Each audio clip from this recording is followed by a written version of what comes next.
Good morning and welcome to the webinar, An Introduction to Employee Ownership Trust. My name is Richard Cowley. I'm a Director of RM2 Corporate Finance and thank you very much for your time this morning. Just a little bit of housekeeping. I'm expecting this webinar to last between 30 and 45 minutes. That's including any questions that you might have at the end of the presentation. If you look on your right hand side of your screen, you should have a button for questions, so please ask any questions you might have and we'll pick those up at the end. We're going to have a fairly brisk introduction to employee ownership trusts.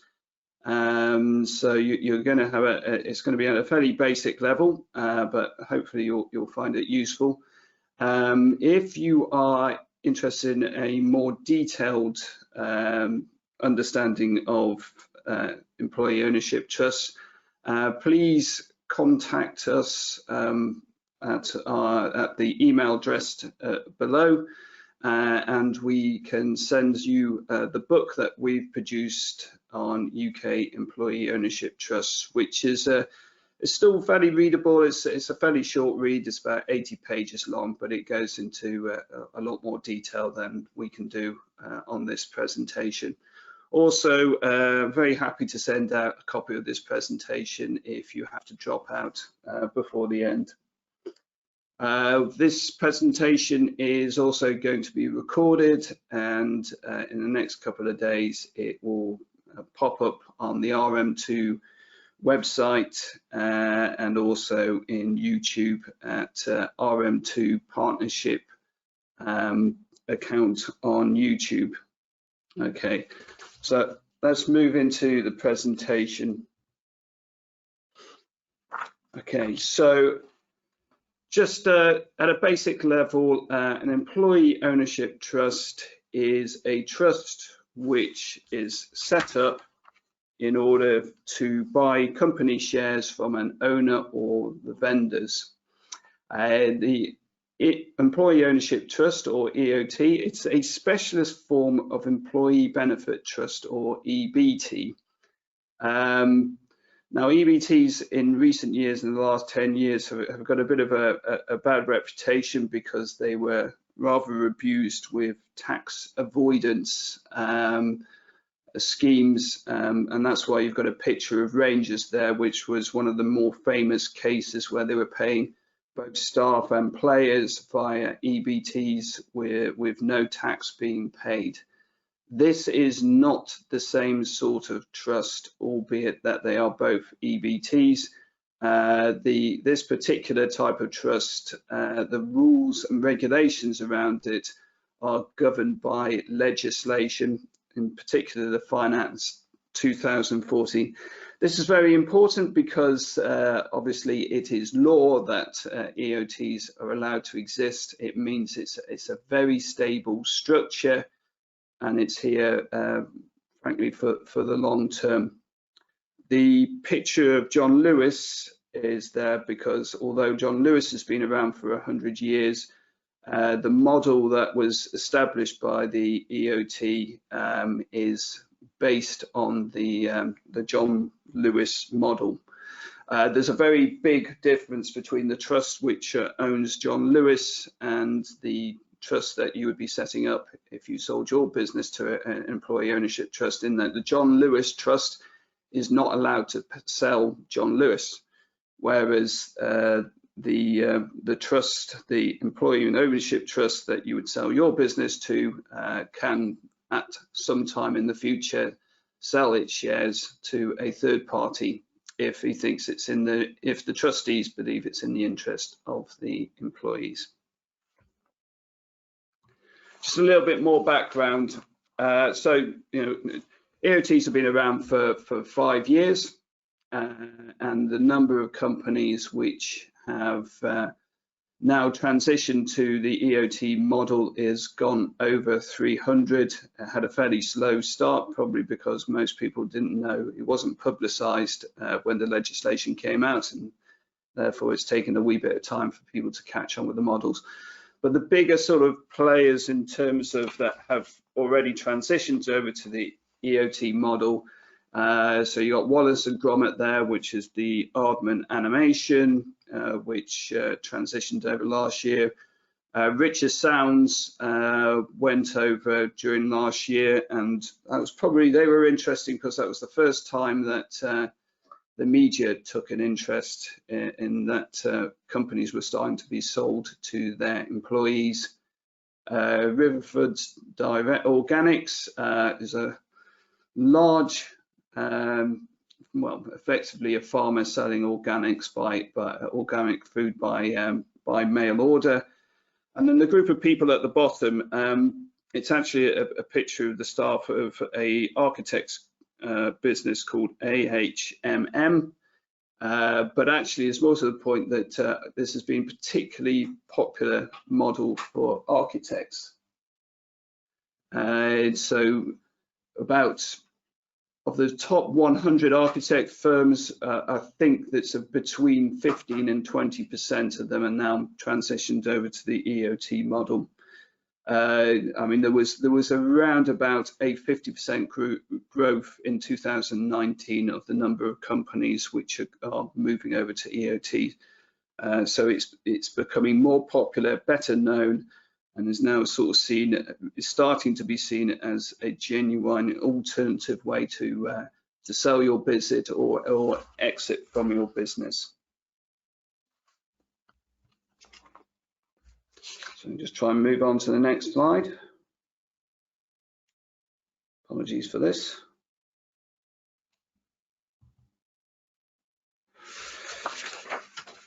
Seems to be a bit of a delay between me pressing the button and actually moving on to the next slide, so you'll have to bear with me with that.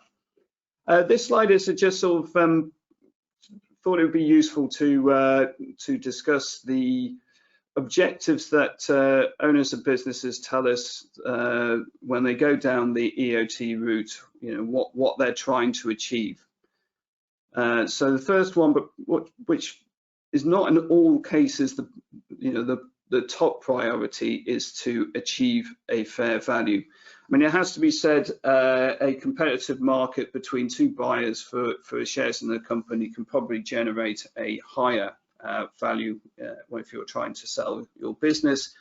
However, the EOT model allows you to sell at a fair value, and the fair value is pretty much defined as what a valuer puts on your business. Keeping the business intact. One of the key benefits of doing an EOT is that the business after the transaction is pretty much the same business as it was before. You've just simply had a change of ownership. So it's no longer owned by individuals, it's owned by a trust, or there's a controlling share owned by a trust. In most cases that we've dealt with, the previous owners stay on as employees and work within the business. Owners also like to leave a legacy, and because you've continued to have a independent business, it can continue in that way for the foreseeable future. Exiting gradually, that sort of ticks the bottom in terms of EOT, because there's no third party involved. It's down to sort of the board and the trustees about what's best for the business, and usually what's seen as being best for the business is the owners who are running the business to continue and have an extended time for handing over the business to the next generation of directors.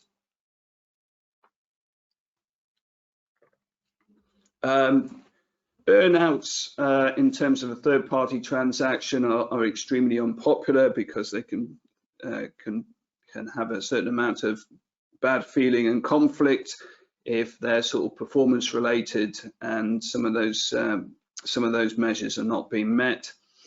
Minimize risk and conflict. I mean, obviously, if you're trying to sell a business to a third party, there's always the risk that the third party will at some point walk away from the deal.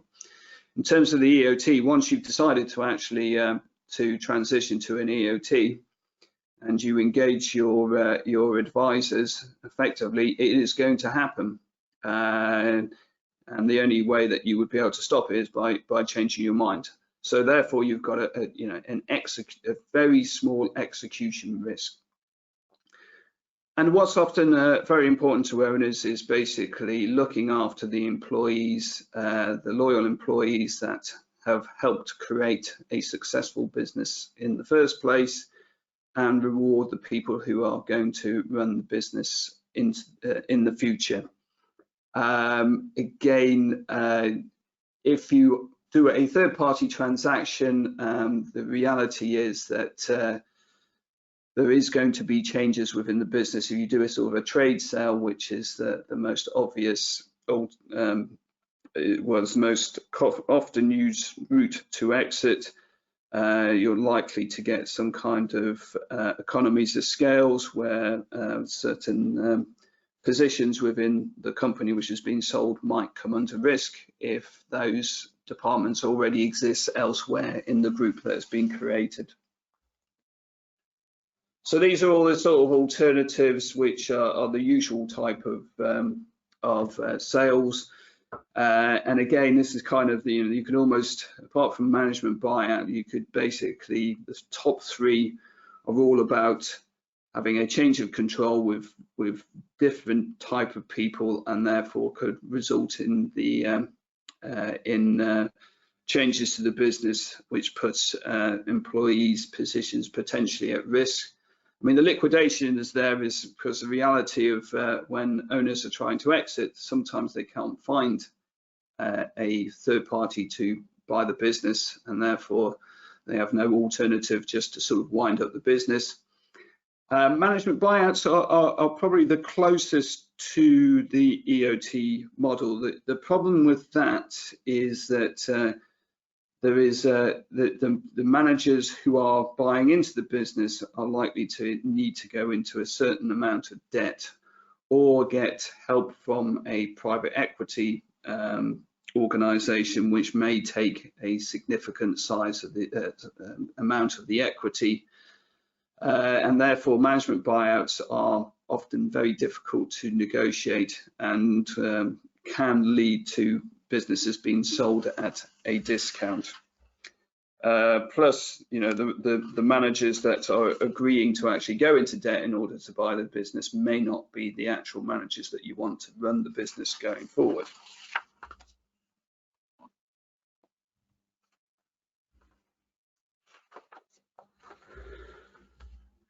So effectively, what is an EOT? Well, as I said, it is a trust which is set up to buy the shares from an owner.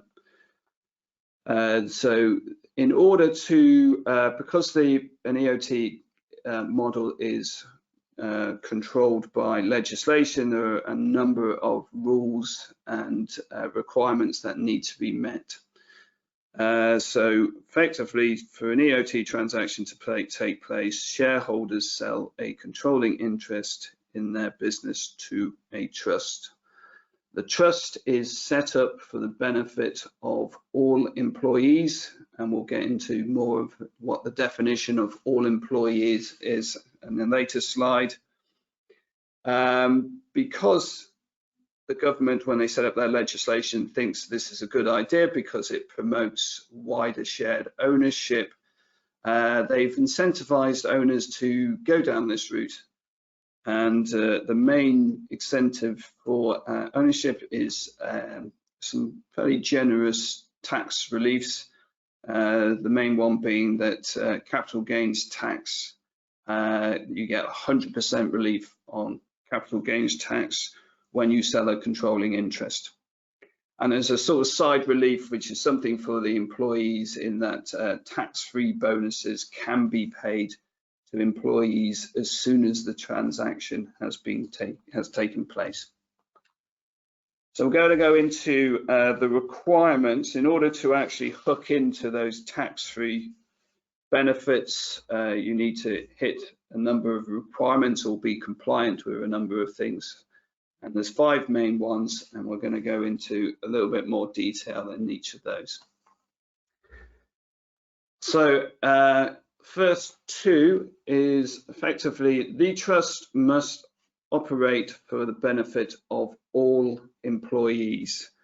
So the employees are the beneficiaries of the trust, and it must be done on the same terms basis. So all employees, what does that mean? Basically, it means that everybody who's employed for the business, apart from 2 potential exceptions. One of them is that you can have a qualifying period for new joiners. However, that can only be up to 12 months. And quite often our clients do not have a qualifying period for as much as 12 months and may not have a qualifying period at all. Plus also current and former owners who have owned more than 5% of the equity, they cannot be included as beneficiaries of the trust, and this is something which is forever. So effectively, the selling owners will not be beneficiaries of the trust, regardless about whether they are employees or not. On the same terms relates to if there's going to be any kind of distribution from the trust. There is really some very prescriptive rules in terms of how you're allowed to distribute money down to the beneficiaries. And there's, well, effectively, you've got 3 listed there. There's 3 listed there because there's kind of ways of differentiating the ways that you can distribute funds. You can also distribute them equally through the members. This is a way where you get some sort of level of flexibility.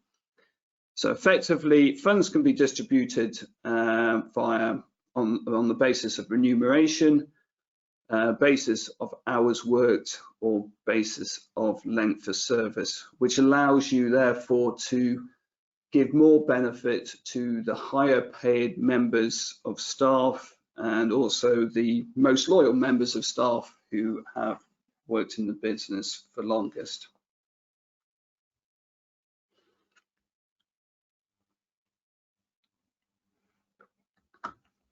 Fairly an important but potentially quite obvious requirement is that the company that is being sold to a trust, it must be a trading company.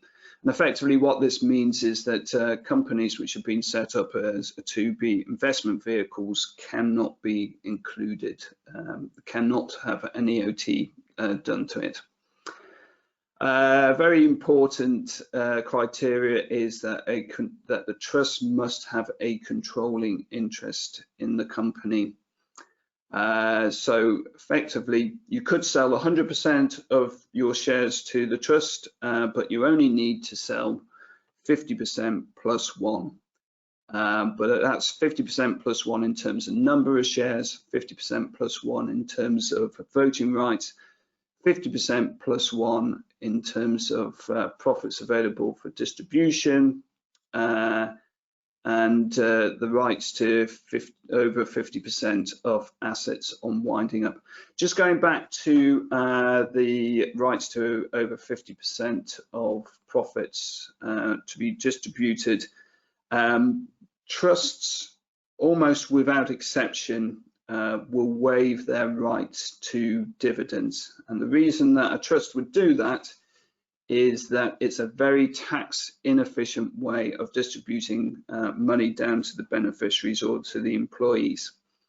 Effectively, any dividend paid from the company into the trust would have to pay tax as the money goes into the trust, and then if it distributes it down to the employees would then have to pay tax again in terms of their own income tax.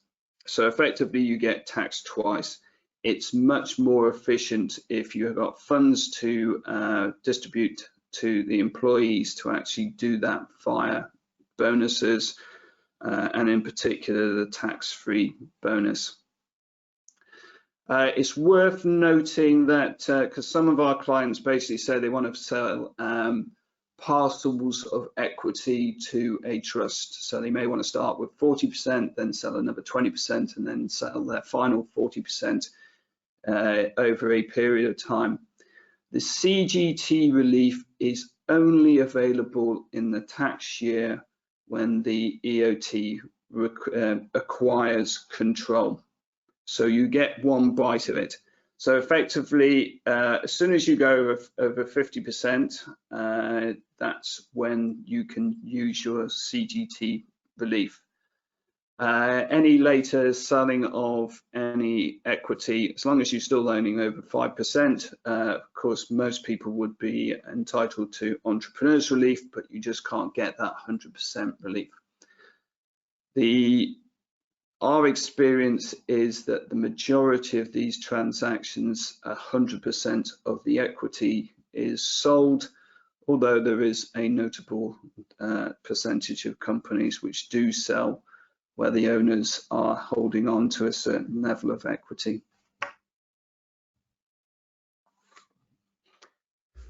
So the fifth criteria that has to be met, this is kind of a slightly left field one, and it's best described by saying out of the total body of employees in a business, 40% of the employees cannot be shareholders who have owned more than 5%, more than 5% of the business, or do own more than 5% of the business. So, for example, if you've got 10 employees and you had 5 people who were shareholders all owning more than 5% of the transaction, more than 5% of the company, then you could not do an EOT transaction. However, this rule is only in place for a period of time, and that is basically, it needs to be in place. You need to be compliant for 12 months before the transaction, and then until the end of the tax year following the transaction, after which it doesn't matter. So if you did your transaction at the end of March, you literally only need to be compliant for another week or so, and then you can forget about this particular requirement. Apart from this requirement, you need to be, an EOT owned company needs to be compliant with all the other requirements.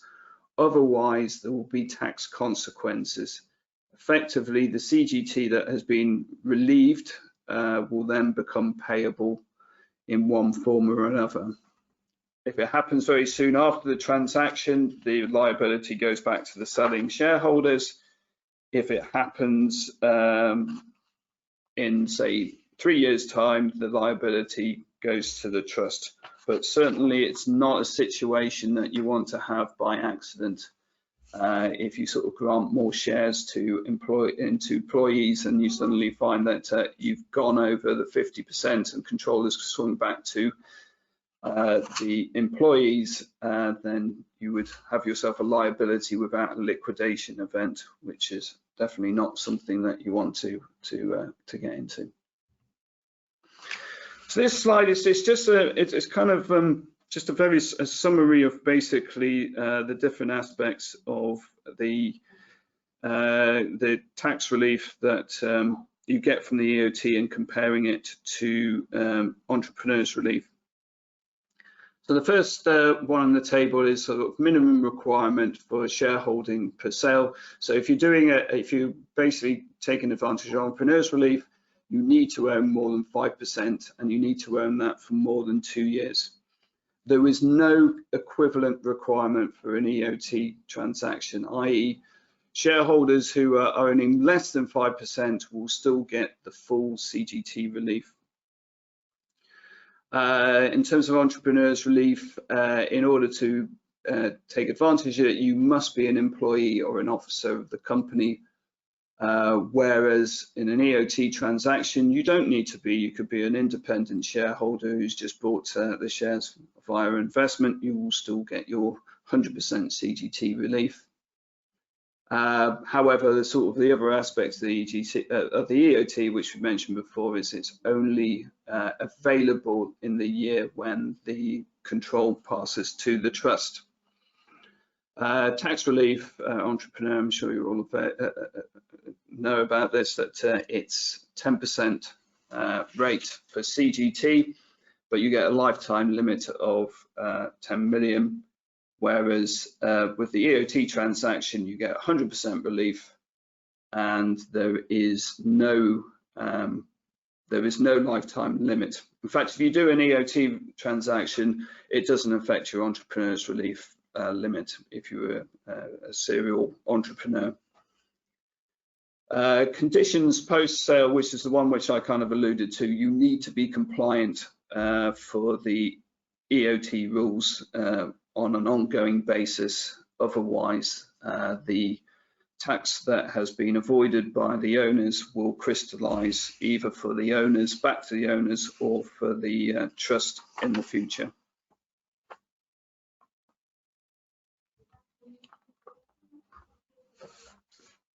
So this slide is to discuss effectively how an EOT transaction is funded. Because you've decided to do an EOT transaction, you have set up your trust. Your trust has been set up specifically to do this transaction. It has no funds in it. So how is it going to afford the price that has been agreed between the trust, the company, and the owners? So one way to do that, well, there's two very typical ways that this takes place. Is one is funded from free cash within the company being acquired, and the other one is via vendor loans or deferred consideration.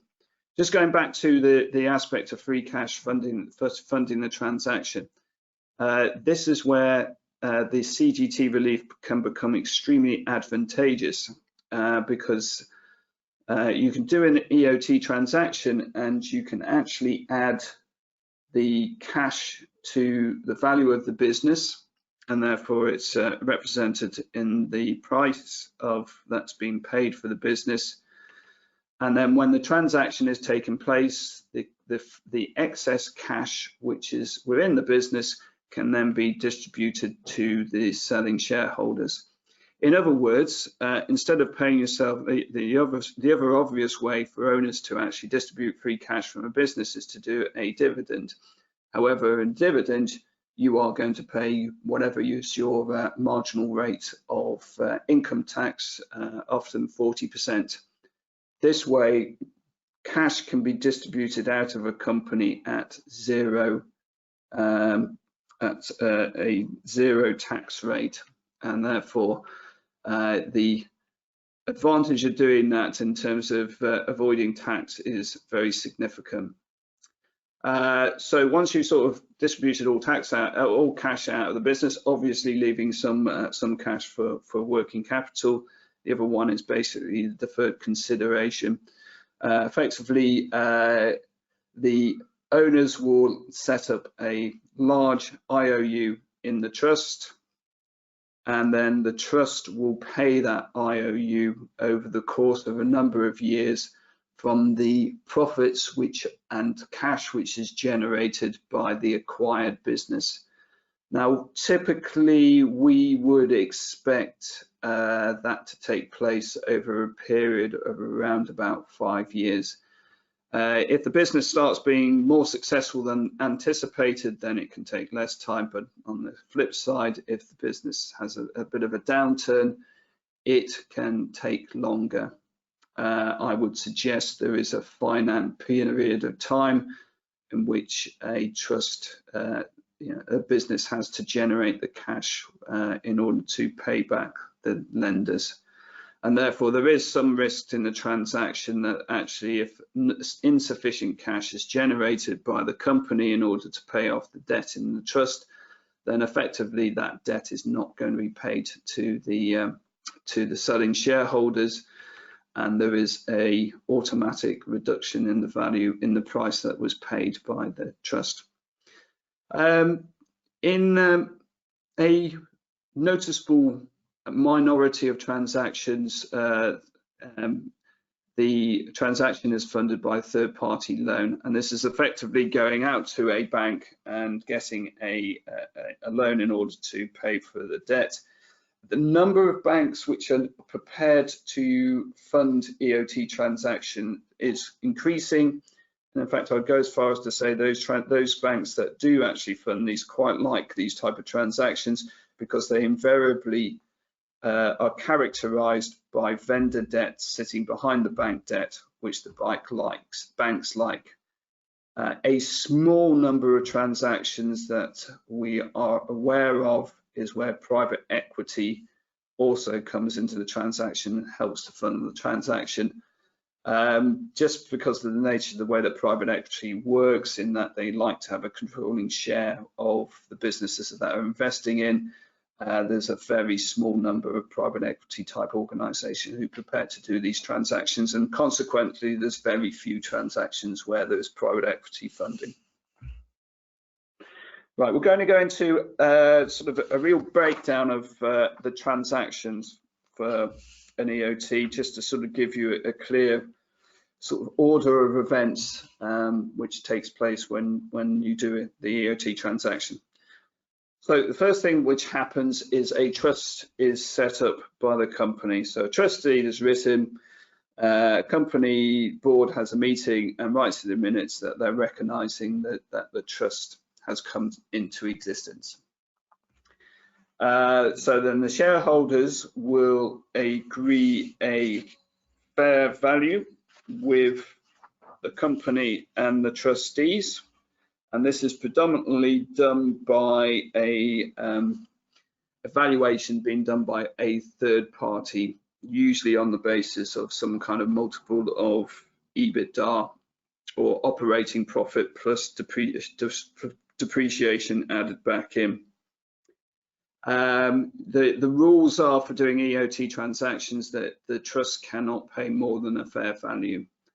But you can certainly pay. It can certainly pay less, and notice there is a notable number of transactions where the shareholders sell their businesses as a discount to the trust, and then then you would expect the payback period for deferred consideration, if there is any deferred consideration, being less than 5 years. That is not the norm. Most transactions are sold that we deal with where the full fair value is being used as the selling price. It's worth mentioning also, once all the details have been set up before the transaction is done, you have the opportunity to go and get clearance on the transaction from HMRC. And this is effectively where HMRC agree that the structure of the transaction is such that it's a capital transaction and not an income transaction. We see it as very important for that to be done, because otherwise you would potentially leave yourself open to challenge by HMRC that any funds which have been distributed post-transaction could be deemed as income and therefore carry tax charges with them.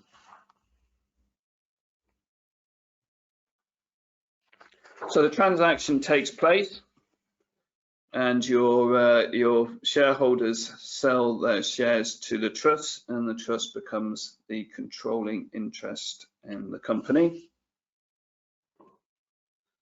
And then over a period of time, the company, out of profits generated or via excess cash, pays the trust, who then subsequently paid the selling shareholders or the vendors. I mean, the reality is that most trusts that I'm aware of don't have a bank account, so actually the flow of funds goes straight from the company over to the shareholders. It's worth mentioning that whatever funds go from the company to the EOT to the shareholders, they come out of distributable reserves. So the same pot of money that dividends are paid for. So it's post-tax funds. Any payments which are paid out cannot be offset against your corporation tax.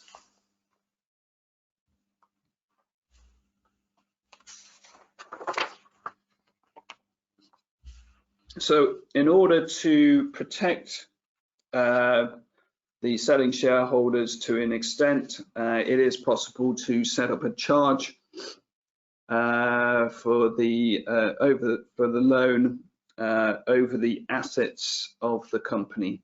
You can't set up that charge for the equity of the company because that wouldn't be allowed in terms of HMRC, because effectively you're doing a transaction where you're selling controlling share in the business but setting up a route by which the shareholders can take back control of the company. And now we go into the sort of benefits that the employees can get. And so in normal course of business, you're not obliged to pay a tax-free bonus in the same way you're not obliged to pay any bonus to employees. So when circumstances dictate, i.e. there is funds to be paid out as bonuses, employees can take their tax-free bonus. The maximum amount that you can pay tax-free bonus is $3,600, but interestingly, we believe that you can pay the full $3,600 literally as soon as the transaction has taken place. We'll go into a little bit more detail about tax-free bonuses in one of the following slides. And this one is this is where basically the basic transaction for an EOT is fairly straightforward, i.e. you sell the company to a trust. However, there's plenty of flexibility that can be built into an EOT transaction. And it's where EOT transactions become slightly more complicated, but also become, we think, a lot better for the employees, for the selling shareholders, and for the company once the transaction is played. So this is where effectively what we're sort of marking down is share and options going to employees. This could be your key members of staff that you want to reward for their loyalty, reward because they're helping generating the profit for the business, and you want to sort of incentivize them for staying in the business for the foreseeable future. And then you can sort of set up the whole nice thing about EOT transactions is that you can also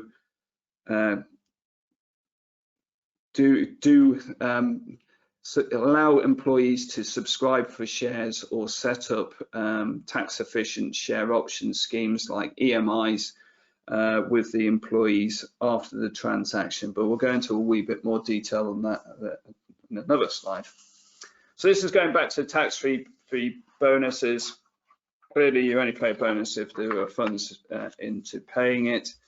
However, it's for the until well, once the trust is set up, as long as you're compliant with the requirements for it being an employee ownership trust, you can pay on an annual basis $3,600 to employees. So for a 20% tax owner, that's an extra sort of £750 odd into their pay packet. The bonus, in order to, as I said, it's quite prescriptive in terms of the rules in order to be able to pay tax-free bonuses. So it's got to go to all employees, and then also, as we spoke about, the distribution of the bonus pot needs to be done on the same terms, i.e. it needs to be either split equally between the employees or done on the basis of remuneration, done on the basis of length of service, or done on the basis of hours worked. There is no other scenario in which a bonus can be distributed to employees on a tax-free basis. In other words, the calculation on which it's distributed needs to be objective. It does not mean that a employee-owned company can't pay discretionary bonus. So if you've already got your bonus scheme set up, you can still honour that. It's just those bonuses need to have their tax paid as normal.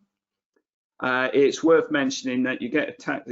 It can be a tax-free bonus, but it's not got NI relief. So that's both employers and employees. NI still needs to be paid. It's also worth mentioning, as we said earlier on, in terms of the beneficiaries of the trust,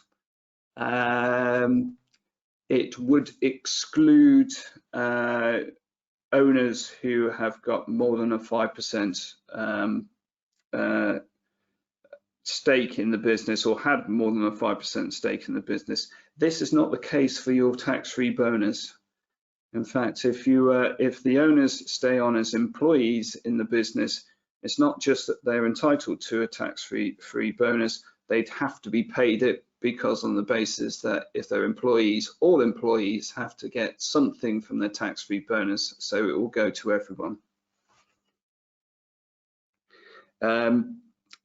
Just a sort of an add-on to the detail of that, the reason that there's slightly different criteria is because the beneficiaries of the trust sit in the trust, whereas the bonus is paid by the company, not by the trust.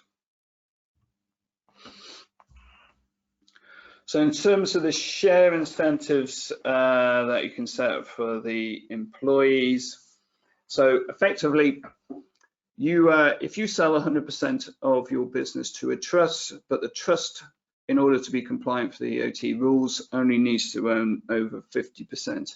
And therefore you've got quite a lot of space to play with in order to have minority interest.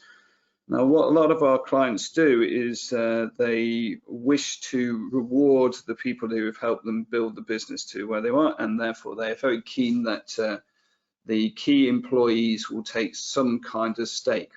And this is where you get a really nice quirk with the EOT transaction, which when you first hear it sounds fairly negative, but actually gives you a great opportunity.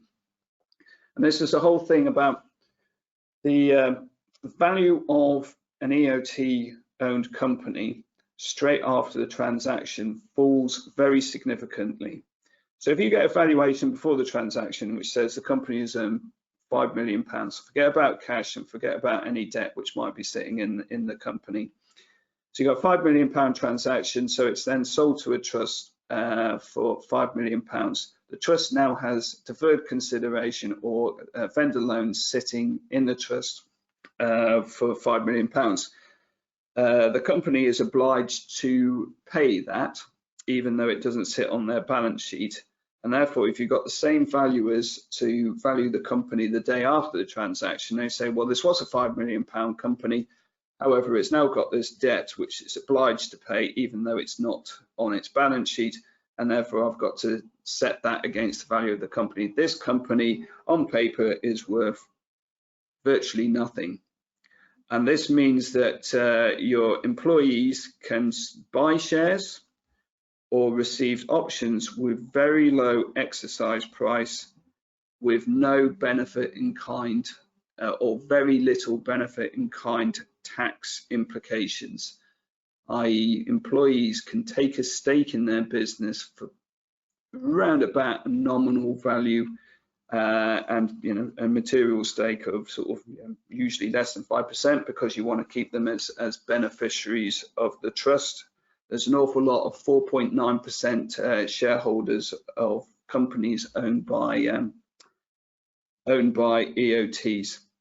But what you want to do if you're setting up some kind of employee share scheme, you'd want to set up the concept of bad leaver, good leaver, because effectively you do not want employees to leave the company and take their shares with them, because that will start giving you administration headaches as you're trying to sort of log where those employees are going and paying them dividends and what have you. So you would oblige the employee who's leaving a business to sell their shares back to the business. If they're just resigning and moving on to another company, they'd probably be deemed as a bad leaver, and they'd only get the funds back that they've actually bought the shares for, whereas a good leaver would receive a gain in that they would receive market share for those shares. And given that they may have bought them for a nominal value, that might be quite a considerable gain. And if you've done the share scheme route via EMI, then they only pay 10% tax on their gain. So getting towards the end, so we're just going to cover just a summary of the benefits that we see of doing an EOT transaction. So effectively, in fact, I'm going to hook pretty much all of these benefits down, because I think there's kind of a catch-all in terms of the main benefit for doing an EOT transaction. The benefits of doing an EOT transaction is you don't have to do a third-party transaction. You don't have to go into an extended period of negotiation with a third party. The company stays as independent, and the vendors can exit at in a time scale and for receiving fair value.